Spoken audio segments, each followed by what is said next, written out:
અમદાવાદની શાળામાં થયેલી ઘટનાના પડઘા અરવલ્લી જિલ્લામાં પડ્યા છે। મોડાસા ખાતે સિંધી સમાજના આગેવાનો વિશ્વ હિન્દુ પરિષદના કાર્યકર્તાઓએ રેલી કાઢી ન્યાયની માંગ ઉઠાવી છે। આ દરમિયાન નયનના કહી શકાય કે હત્યારાઓને ફાંસી આપવાની માંગ સાથે નારા લગાવાયા। શાળાઓમાં વધતા હિંસક કૃત્યો સામે કડક પગલાં લેવામાં આવે તેવી પણ માંગણી કરવામાં આવી।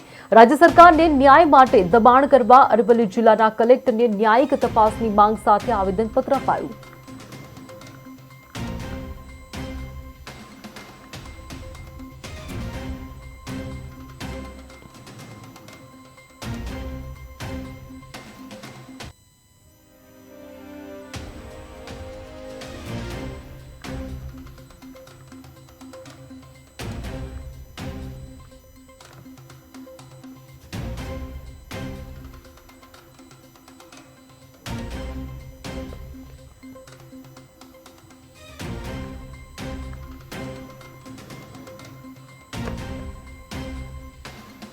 જે એક માસૂમ એકદમ માસૂમ બાળકની રેંસી નાખવામાં આવ્યો છે।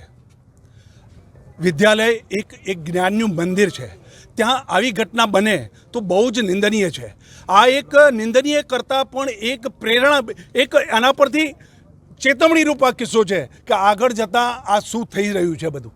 એટલે દરેક એની અંદર વિદ્યાલયની અંદર જો સાવચેતીના પગલાં લેવામાં આવે તો બરાબર છે। અને આ જેમણે આ કૃત્ય કર્યું છે એની અમે ઘોર નિંદા કરીએ છીએ। એને વધુમાં વધુ કઠોરમાં કઠોર સજા થાય એવી અમારી માગણી છે। અને સાથે સાથે જે આ સ્કૂલની અંદર અને જે સ્ટુડન્ટ પર આટલો હુમલો થયા પછી કોઈ ધ્યાન આપવામાં નથી આવ્યું, એમના ઉપર પણ કડકમાં આવી ઘટનાઓ વિદ્યાલયોમાં જે મા સરસ્વતીની જે આરાધના થતી હોય, જે સંસ્કારનું સિંચન થતું હોય, ત્યાં આવા આતંકવાદીઓ જો પેદા કરવાનું જો ફેક્ટરી ચાલતી હોય તો હું આ પ્રશાસનને હું કડકમાં શબ્દોમાં કહું છું કે આવા ગુનેગારોનો કડકમાં કડક સજા થવી જોઈએ।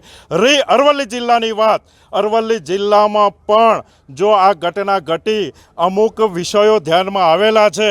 જો અરવલ્લી જિલ્લામાં આ ઘટના આવી ઘટવામાં આવશે તો વિશ્વ હિન્દુ પરિષદ બજરંગ દળ ચલાવી લેવામાં નહીં આવે। અને આ જે અમદાવાદમાં ઘટના ઘટી છે એના હત્યારાઓમાં ફાંસીની સજા થવી જોઈએ। આ ફાંસીની સજા અને શિક્ષા થશે તો આવનાર દિવસોમાં કોઈ હિંમત નહીં કરે આવી રીતે કરવા।